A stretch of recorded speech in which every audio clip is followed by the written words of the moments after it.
সমালোচনা করবেন, চুমু দেব, কিন্তু চোখ রাঙ্গাবেন না মেহেরবানি করে। এই সংগঠন কারো চোখ রাঙ্গানোর পরোয়া করে না। বদররা যখন শক্ত হয় তখন কি পরিমাণ শক্ত হতে পারে 15.5 বছর তা বাংলাদেশ দেখেছে। কেন আমাদের নিবন্ধন আটকে রেখেছেন? নিবন্ধন তো জালিম সরকার কেড়ে নিয়েছিল। সেই জুলুম আপনারাও কি আমাদের উপরে করবেন? তো আজহারুল ইসলাম সাহেব কবে মুক্তি হবেন সুস্পষ্টভাবে জানতে চাই সরকারের কাছে। বৈষম্যহীন বাংলাদেশ গড়ে তোলা পর্যন্ত আপনারা কি একই লড়াই করার জন্য প্রস্তুত আছেন?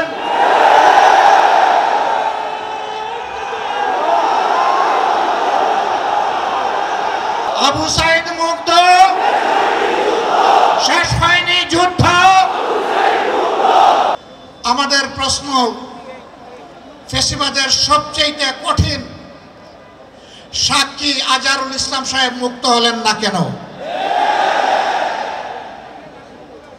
কোন জিনিস তাকে এখনো আটকে রাখতে বাধ্য করেছে? কেন এই বৈষম্য? আমরা তো নিজের থেকেই অন্যান্য নেতৃবৃন্দের মুক্তির দাবি জানিয়েছিলাম, এই উদারতা আমরা দেখিয়েছিলাম, উদারতা আমরা দেখিয়েও যাব। কিন্তু আজহারুল ইসলাম সাহেব কবে মুক্তি হবেন সুস্পষ্টভাবে জানতে চাই সরকারের কাছে। আমরা তো চাইনি, কল্পনাও করিনি এইভাবে আমাদেরকে রাস্তায় নামতে হবে প্রিয় আজহার ভাইয়ের মুক্তির দাবিতে। আমরা বাধ্য হয়েছি। আমরা স্পষ্ট বার্তা দিতে চাই, তার মুক্তি না হওয়া পর্যন্ত এই সমাবেশ প্রথমও নয়, শেষও নয়। সমাবেশ, বিক্ষোভ, আন্দোলন অব্যাহত থাকবে।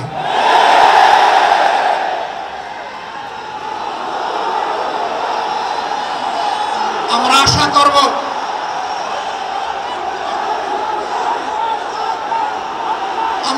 করব সরকার শুভবুদ্ধির পরিচয় দেবেন। এক এক করে বাকি মজলুমদেরকে যেভাবে মুক্তি দিয়েছেন, সর্বশেষ মজলুমটাকেও দেশবাসীর বুকে মুক্তি দিয়ে ফিরিয়ে দিন। তার জীবনের যে 13টি বছর হারিয়ে গেল, এগুলা কেউ ফিরিয়ে দিতে পারবেন না। আর 13টি মিনিট তিনি জেলের ভিতরে থাকুন, আমরা তা চাই না। আমরা ভদ্র, কিন্তু আমরা বোকা নই। আমাদের ভদ্রতার এই উপহারকে কেউ যেন দুর্বলতা মনে না করেন। ভদ্ররা যখন শক্ত হয় তখন কি পরিমাণ শক্ত হতে পারে 15.5 বছর তা বাংলাদেশ দেখেছে। আমি কারো কথা বলবো না, কে কি করেছেন, কোথায় আপোষ করেছেন, করেন না, এটা আমার সাবজেক্ট না। কিন্তু মহান আল্লাহর পর ভরসা করে মহান আল্লাহকে সাক্ষী রেখে বলছি 15.5 বছর মহান আল্লাহর দেওয়া শক্তির কারণে, মহান আল্লাহকে ভয় করার কারণে বাংলাদেশ জামাতে ইসলামী কোনো অপশক্তির কাছে কখনো মাথা নত করেননি। জীবন দিয়েছে, আপোষ করেনি। বহু আপোষের প্রস্তাব আমাদের কাছেও এসেছিল। ফাঁসির কাস্টে নেতৃবৃন্দকে পাঠিয়ে দেওয়ার আগে জনে জনে দফায় দফায় প্রস্তাব এসেছিল। বাংলাদেশের জনগণ জানে, জীবিত অবস্থায় আল্লাহর সেই নেক বান্দারা, বাংলাদেশের বীর সন্তানেরা, তারা ওই সমস্ত প্রস্তাবগুলোকে পায়ের তলে ফেলে দিয়েছিলেন। আমরা তাদের উত্তরসূরি। সুতরাং মেহেরবানি করে আমাদের আর ধৈর্যের পরীক্ষা নেবেন না, তাকে মুক্তি দিন। কেন আমাদের নিবন্ধন আটকে রেখেছেন? নিবন্ধন তো জালিম সরকার কেড়ে নিয়েছিল।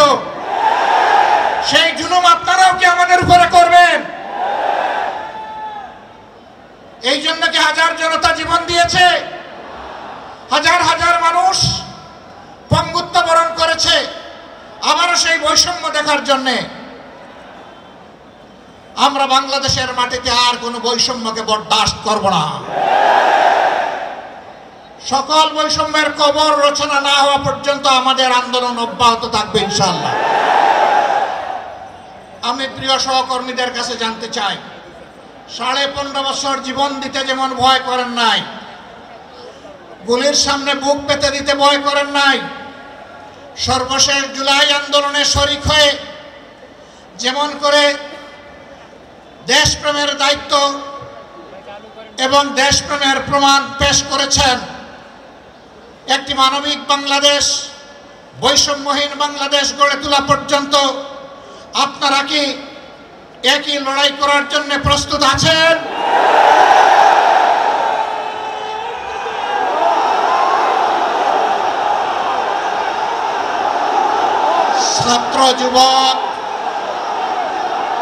ছাত্র যুবক বন্ধুদের কণ্ঠে কণ্ঠ মিলে বারবার বলতে চাই, আবু সাইদ মুক্ত, আবু সাইদ মুক্ত, শেষ হয়নি যুদ্ধ, এই যুদ্ধ চলবে ইনশাআল্লাহ। আমাদেরকে মেহরবানি করে কেউ নতুন করে আর চোখ রাঙাবেন না। ফেসিবাদের ভাষায় কেউ কথা বলবেন না, কথা বলবেন রাজনীতিবিদের ভাষায়। আমরা ওয়েলকাম করব, অভিনন্দন জানাবো, সমালোচনা করবেন, চুমু দেব, কিন্তু চোখ রাঙাবেন না মেহেরবানি করে। এই সংগঠন কারো চোখ রাঙানোর পরোয়া করে না।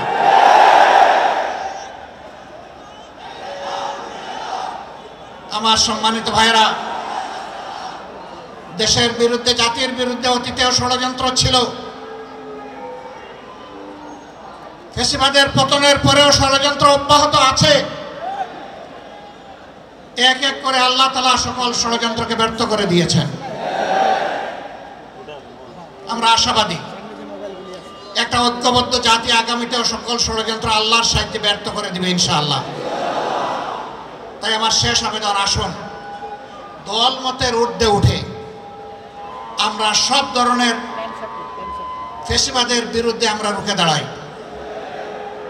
আল্লাহ রাব্বুল আলামিন আমাদের ভাই এটিএম আজহারুল ইসলামকে অবিলম্বে সসম্মানে আমাদের বুকে ফিরিয়ে দিন। তাকে মুক্ত বাতাসে শ্বাস নেওয়ার তৌফিক আল্লাহ তাআলা দান করুন। আমরা বিশ্বাস করি আসমান জমিনের মালিকের ইশারাই সর্বোচ্চ ইশারা, তার ফয়সালাই চূড়ান্ত ফয়সালা। আমরা মহান রবের দরবারে সেই ফয়সালা কামনা করছি।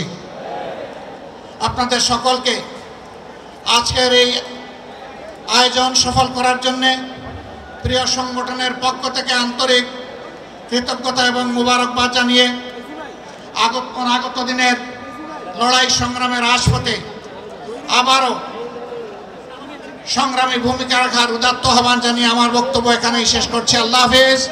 বাংলাদেশ জিন্দাবাদ, বাংলাদেশ জামাত ইসলামী জিন্দাবাদ। আজহার ভাইয়ের মুক্তি চাই, দিতে হবে। আসসালামু আলাইকুম ওয়া রাহমাতুল্লাহ।